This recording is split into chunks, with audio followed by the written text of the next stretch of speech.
بسم اللہ الرحمن الرحیم۔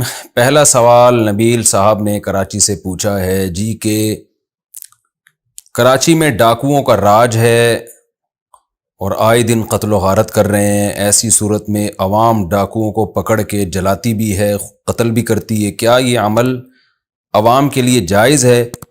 کیونکہ انتظامیہ سے یہ ڈاکو کنٹرول نہیں ہو رہے۔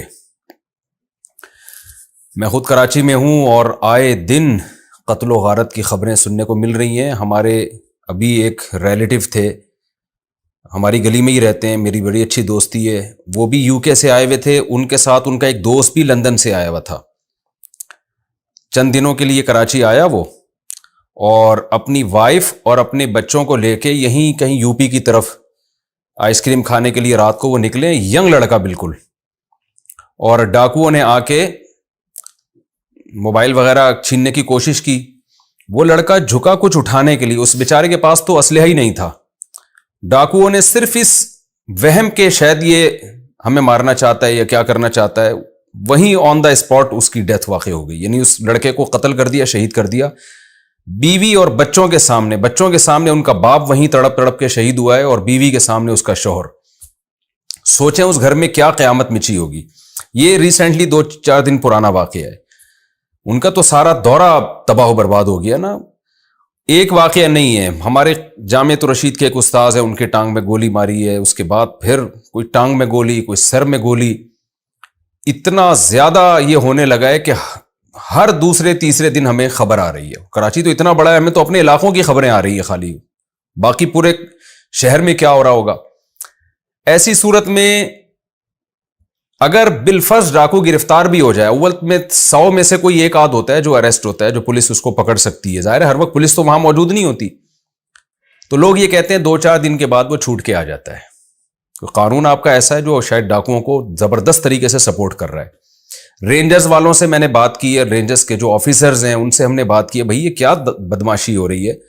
تو رینجرز کے اختیارات محدود ہیں۔ رینجر جو ہے وہ پابند ہیں کہ وہ ڈاکوؤں کو پکڑ کے پولیس کے حوالے کریں، پولیس اس کی پابند ہے کہ ڈاکو کو پکڑ کے کورٹ میں لے کر جائے، اور شاید کورٹ اس کی پابند ہے کہ 2-4 دن بعد ان کو چھوڑ دے۔ لگ ایسا رہا ہے، یعنی ہمیں تو نہیں پتا اصل قانون کیا ہے، وہ تو جج صاحبانی جانتے ہوں گے، لیکن جو پریکٹیکلی ہو رہا ہے وہ یہی ہوتا ہے کہ ڈاکو صاحب کو چھوڑ دیا جاتا ہے، اس کے بعد وہ دبا کے 150 بندوں کا اور قتل کرتے ہیں۔ تو ایسے موقع پہ عوام کیا کرے؟ آپ خود بتائیں نا۔ ہم تو لوگوں کو روکتے ہیں کہ قانون اپنے ہاتھ میں مت لو، ڈاکوؤں کو خود قتل نہ کرو، لیکن عوام کہتی ہے کہ ہم خود قتل نہ کریں تو کیا قانون کے حوالے کر دیں ہم اس کو، تاکہ وہ اس کو دوبارہ سے پھر ڈکیتیاں کرنے کا موقع فراہم کرے۔ وہ یہ قتل و غارت کون روکے گا جو ملک میں ہو رہا ہے؟ تو ہمارے منع کرنے کے باوجود لوگ جلاتے بھی ہیں، اور جلانے میں بھی لوگوں کے پاس یہ عذر ہے۔ ابھی کچھ دن پہلے ایک ویڈیو آئی، اس میں ڈاکو جل رہا ہے آگ میں، بڑا ترس آ رہا تھا کہ یار کم از کم جلاتے تو نہیں نا آپ اس کو، لیکن ڈاکو نے جس بندے کو قتل کیا ہوا تھا نا، اس کی بھی واٹس ایپ پہ ویڈیو گھوم رہی تھی، وہ وہیں تڑپ رہا ہے بیچارہ، اس کے سر میں بھی گولی لگی، اس کے جبڑے میں بھی گولی لگی، اور تڑپ رہا ہے۔ خدا کی قسم اس تڑپتی ہوئی لاش کو دیکھ کر دل میں جو رحم کا ایک جذبہ پیدا ہو رہا تھا نا ڈاکو کے بارے میں کہ اس کو جلایا کیوں، دل چاہ رہا تھا اس کو اور زیادہ جلاؤ۔ تو ہم تو لوگوں کو غیر قانونی کام کی ترغیب نہیں دیتے، ہم تو کہتے ہیں بھائی پولیس ہی کے حوالے کرو، لیکن لوگ بیچارے کیا کریں؟ اب آپ خود سوچیں نا، کیا پولیس کے حوالے کریں اور پولیس پھر کورٹ لے کے جائے، اور کورٹ پھر جو بھی ایک ظاہر ہے جرم ثابت کرنا بھی تو آسان نہیں ہوتا نا، پھر یہ بھی ایک ٹینشن ہے۔ جج کہتا ہے کہ بھائی میں اگر میرے پاس گواہ نہیں ہے، کیونکہ عامی آدمی میں اگر کوئی کورٹ میں گواہی کے لیے پہنچتا ہے، جو لوگ موقع واردات پہ ہوتے ہیں نا، اگر وہ کورٹ میں جا کے گواہی دیتے ہیں تو ڈاکو ان کا نام پتہ محفوظ کر لیتے ہیں۔ یہاں سرینا میں ایک نوجوان کا قتل ہوا، میرا بڑا اچھا دوست تھا، وہ موبائل کی اکثر میں اس سے خرید و فروخت جو بھی میرا رابطہ ہوتا تھا، عام طور پہ جب موبائل لینا ہوتا تھا میں انہی سے لیتا تھا، یہاں سرینا میں تھے وہ۔ اس نے کیا کیا، ڈاکو کو پکڑا، مارا نہیں، قتل نہیں کیا، پولیس کے حوالے کر دیا، قتل نہیں کیا، پولیس کے حوالے کیا ہے۔ 1-1.5 ہفتے بعد ڈاکو چھوٹ کر باہر نکلا اور اس لڑکے کو قتل کر دیا کہ تو نے مجھے پولیس کے حوالے کیوں کیا۔ یعنی ڈاکو کا ایسا راج ہے کہ نہ آپ اس کو تھپڑ مار سکتے ہو، نہ آپ کورٹ میں اس کے خلاف جا کے گواہی دے سکتے ہو، کورٹ میں آپ نے گواہی دی ساری زندگی کی ایک ٹینشن کھڑی ہو جائے گی۔